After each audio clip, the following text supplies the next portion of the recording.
3 yang termasuk ke dalam kompetensi teknis profesional pengembangan FRBGSD dalam penyelenggaraan PPPK 2021 tahap yang pertama.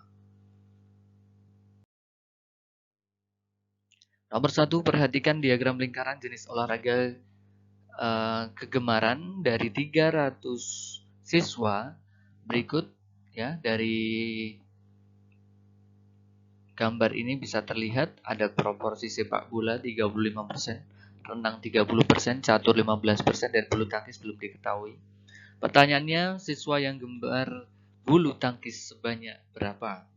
Langkah yang harus kita lakukan pertama kali adalah kita harus tahu dulu bahwa diagram lingkaran ini berarti kalau dia pakai persentase, bukan sudut ya, pakai persentase berarti adalah 100%. Kalau sudut berarti kan 360 derajat.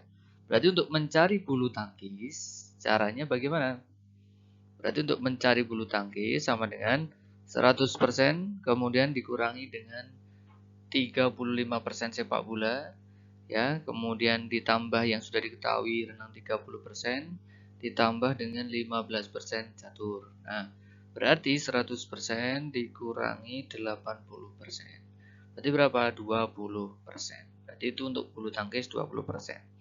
Untuk jumlah siswanya bagaimana? Jumlah siswa bisa diketahui atau dihitung dengan cara ya 20% atau 20/100 dikali yang diketahui. Ada 300 siswa. Berarti coret-coret 20 kali 3, 60. Berarti jawabannya adalah 60 siswa yang E. Nomor 2, peserta didik kelas 4 SD Sukasenang sudah keliling lapangan 1 putaran. Lapangan berbentuk lingkaran dengan diameter 210 meter.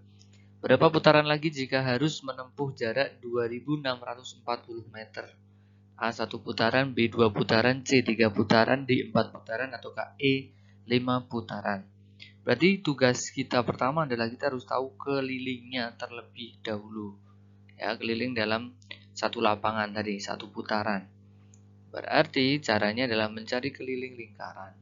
Keliling lingkaran 22/7 atau pi kali D, kan rumusnya begitu. Berarti 22/7 kali diameternya 210. 210 dicoret sama 7 dibagi dengan 7 sama dengan 3, ya, masih 30 kali 22, ya, dapatnya berapa? Dapatnya adalah 660. Jadi 660 meter. Nah, pertanyaannya berapa putaran? Berarti satu putaran itu mempunyai jarak 660 meter. Berarti untuk mengetahui banyaknya putaran yang diketahui jarak tempuh yang diharapkan tadi, berapa putaran lagi jika harus menempuh jarak 2640. Nah, berarti 2640 dibagi dengan 660. Jadinya ketemu berapa? 4 putaran. Oke. Biasanya kita terlalu cepat memutuskan jawabannya D. Padahal di sini ada kata berapa putaran lagi. Maksudnya apa? Peserta didiknya tadi kan sudah keliling 1 putaran. Berarti untuk menempuh jarak 2640 tadi itu sudah ditempuh 1 putaran dulu. Berarti sisa putarannya berarti totalnya butuh 4 putaran dan sudah melalui 1 putaran. Berarti dikurangi 1 putaran. Sama dengan berapa? 3 putaran. Jadi jawabannya adalah C. Nomor 3. Ada beberapa pekerja pasar akan mengangkut barang. Mereka mengangkut barang bersama mengangkat 1 kali. Setiap orang maksimal mengangkut 75 kg. Jika jumlah seluruh barang adalah 300 kg, berapa pekerja untuk mengangkut semuanya? A. 1 orang, B. 2 orang, C. 3 orang, D. 3,5 orang, E. 4 orang. Ya, logika sederhana kita tidak mungkin itu 3,5 orang. Masa ada orang setengah saja, kan gitu ya. Berarti ini bisa dieliminasi. Kemudian, untuk menghitungnya bagaimana? Pertama, kita tulis dulu kapasitas. Kapasitas maksimal dari 1 orang itu adalah 75 kg. Terus jumlah total barang itu adalah 300 kg. Nah, kemudian kita kan mencari banyaknya orang, banyaknya pekerja ya, banyaknya pekerja. Banyaknya pekerja kita ibaratkan N. Jadi kalau kita buat ke dalam notasi matematikanya jadi 75N. Ya, kan satu orang bisa 75. Nah, dengan sama dengan berapa? Jumlah barangnya tadi, yaitu 300. Berarti 300 kg. Berarti banyaknya orang untuk mampu mengangkut 300 ya tinggal 300 dibagi dengan 75. Berarti N-nya berapa? N-nya adalah 4 orang. Berarti jumlah dari orang untuk mengangkut 300 itu ya minimal adalah 4 orang tadi. Jawabannya adalah E.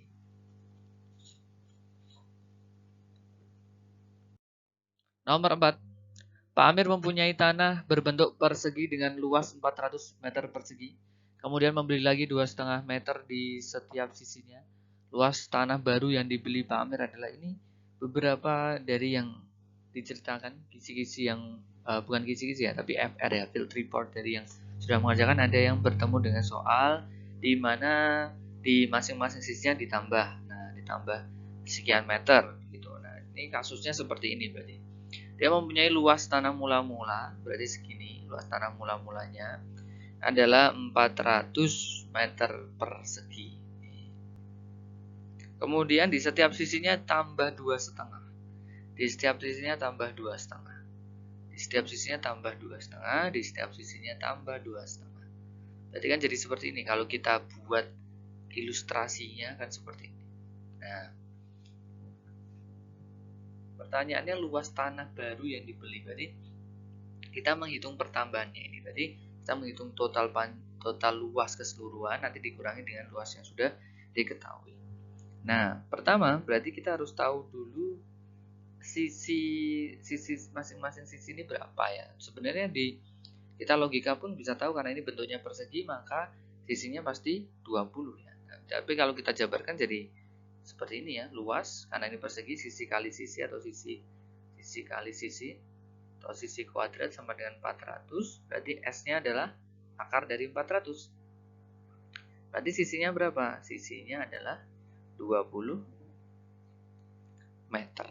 Kan begitu? Berarti luas tanah baru, nah itu berapa? Luas tanah baru bisa kita ketahui dari luas ya. Luas yang keseluruhan. Luas keseluruhan dikurangi dengan luas arsir atau luas tanah mula-mula. Luas keseluruhan berarti kan kita lihat berarti panjang sisinya ini sampai sini itu tadi 20 meter. Berarti kalau ditambah 2,5 dengan 2,5 berarti kan sisi baru itu berapa? Berarti 20 ditambah 2,5 sisi atas, sisi bawahnya pun ditambah 2,5 kan? Berarti total menjadi 25. Berarti keseluruhan berarti sekarang ini sampai sini itu adalah 25 meter dan di sini juga sama 20 tambah 2,5 tambah 2,5 25 meter. Berarti 25 kali 25 dikurangi dengan 400. 25 kali 25 adalah 625 dikurangi 400. Sama dengan berapa? 225.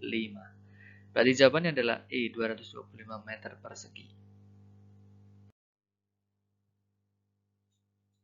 Nomor 5. Cara pengerjaan 45 dibagi 15 dikurangi 1 kali 2 adalah. Nah, ini bentuk FR yang muncul. Ada yang menghitung operasi bilangan campuran. Ada juga yang ditanyakan cara pengerjaannya saja. Jadi, kita harus bisa memilah mana yang kita dahulukan, ya, mana yang tidak. Gitu. Jadi, dalam konteks ini, kita akan bertemu pembagian, pengurangan juga ada perkalian. Maka, cara pengerjaan model soal seperti ini kan berarti 45 dibagi 15 kita dahulukan karena juga di awal dan juga kedudukannya adalah pembagian dibanding pengurangan, tentu kita lebih mendahulukan pembagian, kemudian dikurangi 1 kali 2. Nah, karena dikurangi ini tidak lebih tinggi prioritasnya dibanding perkalian juga, maka kita utamakan perkalian. Jadinya bentuknya seperti ini cara pengerjaannya. 45 dibagi 15 dikurangi 1 kali 2. Maka jawaban yang sesuai dengan ini adalah yang A. Oke, teman-teman bisa diketahui ya.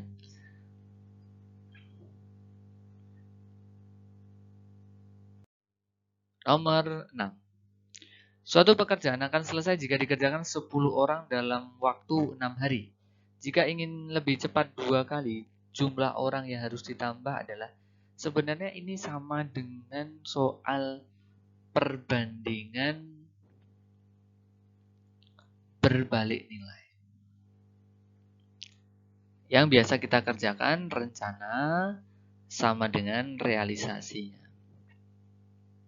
Rencananya dikerjakan oleh 10 orang dalam 6 hari. Realisasinya, nah ini yang perlu logika. Jika ingin lebih cepat 2 kali, berarti 2 kali. Dia targetnya 6 hari, lebih cepat 2 kalinya, berarti berapa? Separuhnya. Ya, setengahnya, karena kecepatan menjadi 2 kali. Berarti apa? Yaitu selesainya menjadi 3 hari saja. Ini ya, logika di sini. 3 hari. Berarti 3 hari. Targetnya selesai 2 kali lebih cepat. Nah, kemudian di sini yang ditanyakan tambahan orang. Untuk terhindar dari kesalahan menghitung, lebih amannya kita hitung keseluruhannya dulu, nanti tinggal dikurangi pekerjaan yang sudah Anda miliki. Kita tulis X. Nah, berarti nanti X-nya sama dengan 10 kali 6 dibagi 3. X 10 kali 6, 60. 60 bagi 3, 20. Atau dicoret gini juga boleh, 6 bagi 3, 2. 2 kali 10, 20. 20. Berarti untuk bisa 2 kali lebih cepat, berarti pekerjanya ada 20 orang. Tapi ingat, yang ditanyakan adalah tambahan. Tambahannya berarti berapa? Tambahannya berarti adalah 20 orang dikurangi Anda sudah punya 10 orang. 10 orang pekerja, berarti tinggal 10 orang lagi. Berarti jawabannya adalah D, 10 orang. Demikian video pembelajaran pengembangan FR dari kompetensi teknis matematika untuk PGSD. Nantikan video-video pembelajaran selanjutnya dan semoga saja dalam waktu ke depan Mentor P3K akan juga bisa menyelenggarakan kompetensi teknis untuk formasi PGSD sesuai dengan FR-FR yang berkembang pada tahap yang pertama. Semoga bisa menambah kesiapan dari teman-teman semuanya. Salam sukses, salam cerdas, terima kasih.